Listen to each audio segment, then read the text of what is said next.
Class 6th, Chapter 1 The Wonderful World of Science. As human beings, we have always been curious about our surroundings. We start exploring our surroundings and asking questions right from our childhood. Did you enjoy discovering and exploring the world around you in the preparatory stage of your school? As you enter the middle stage, we will continue this fascinating journey, trying to explore and understand the beautiful world we live in.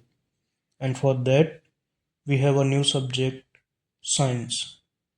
Welcome to the wonderful world of science. Science is a way of thinking, observing, and doing things to understand the world we live in and to uncover the secrets of the universe. Think of it as a big adventure.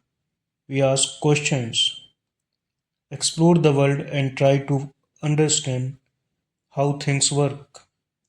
For this, the most important thing is to have curiosity, which is where the title of this book comes from.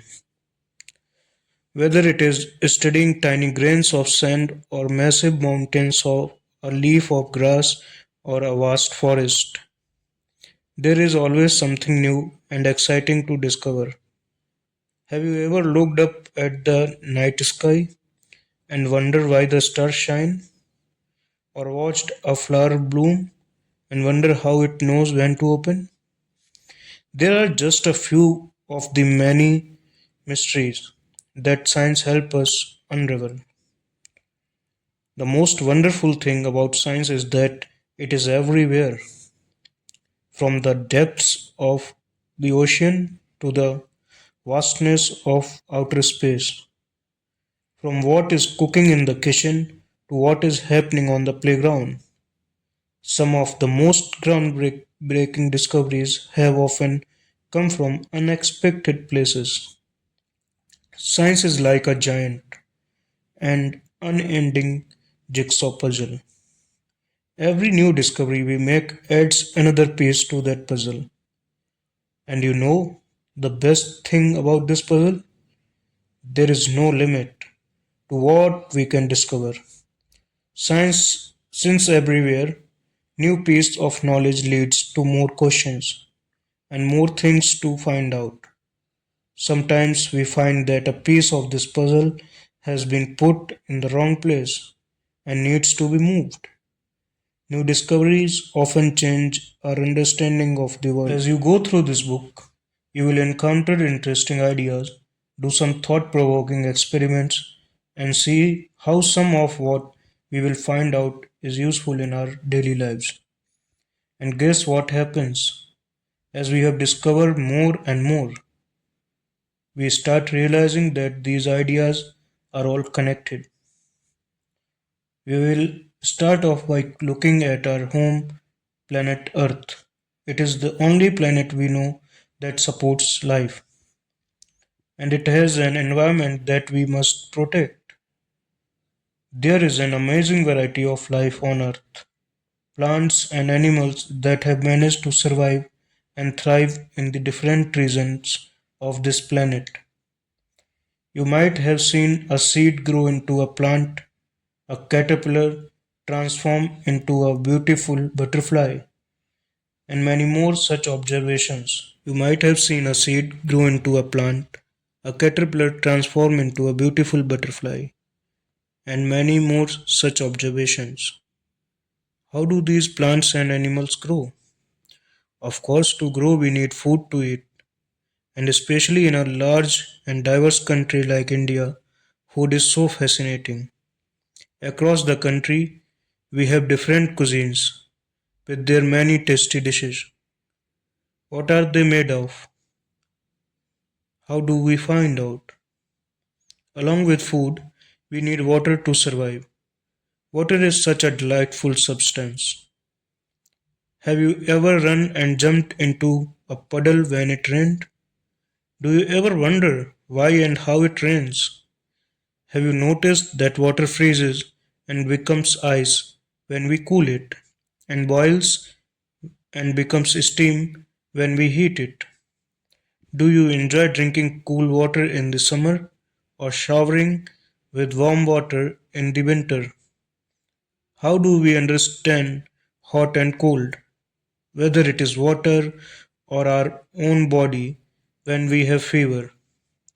Finding out how hot something is can be important.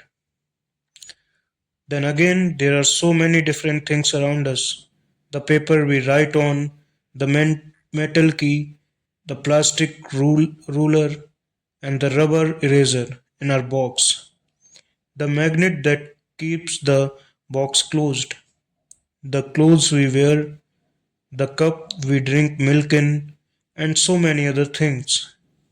What are they made of? Are they made of different materials? How do we separate different materials from one another?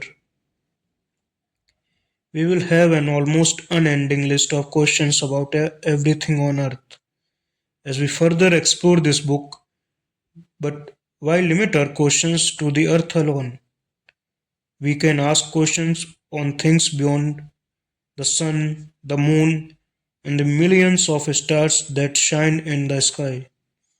Whether you are learning about the structure of a leaf, discovering how things move, or separating the skin of a peanut seed, we hope each chapter of this book will ignite your spirit of inquiry, and hopefully you will have lots of questions in your mind. Even though you may not realize it, you have already been finding answers to many of your questions. Suppose your pen stops writing. What would you do? You would ask yourself the question, why did my pen stop writing? You might guess that the ink finished. You would then test this guess by opening the pen and checking the ink refill. If it is empty, you would know that your guess was correct. But suppose you find that the ink was not finished. Now what would you do? You would make another guess. Perhaps the ink might have dried up. To test this, if this guess is correct or not, you will try something else. This is exactly how science works. The way you try to find out why your pen stopped writing is an example of the scientific method. Activity 1. Let us think and write. Write about a similar problem that you tried to solve. What steps did you take? Science is not just about memorizing facts and figures or doing experiments. It is about following a step by step process that helps us find answers to our questions. So, what are the steps that we can follow?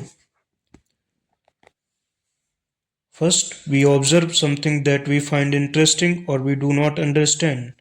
This makes us wonder and perhaps think of a question about it. Then, we guess a possible answer to that question. We test this guess through experiments or more observations. We then try to analyze the result to see if it is actually answered our question. Scientists are people who follow the scientific method to solve problems or to discover new things. But anyone who follows the scientific method is working like a scientist. Someone cooking food may be wondering why the dal has spilled out of the cooker. Was there too much water? Think of a bicycle repair person trying to find out why a tire is flat. From where did the air leak out? Or an electrician trying to find out why a light bulb is not working. Is there some problem with the bulb or the switch? When we try to ask questions and find out answers, in a way, we are all scientists. Activity 2. Let us think and write. Describe a daily life situation where you feel someone was following a scientific method. Do you now realize that there are several daily life situations where we knowingly or unknowingly apply the scientific method?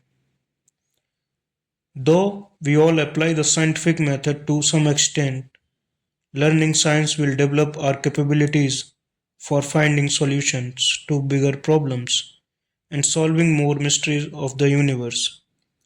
And to be able to learn science well, the first and foremost thing is to be curious and observe your surroundings keenly.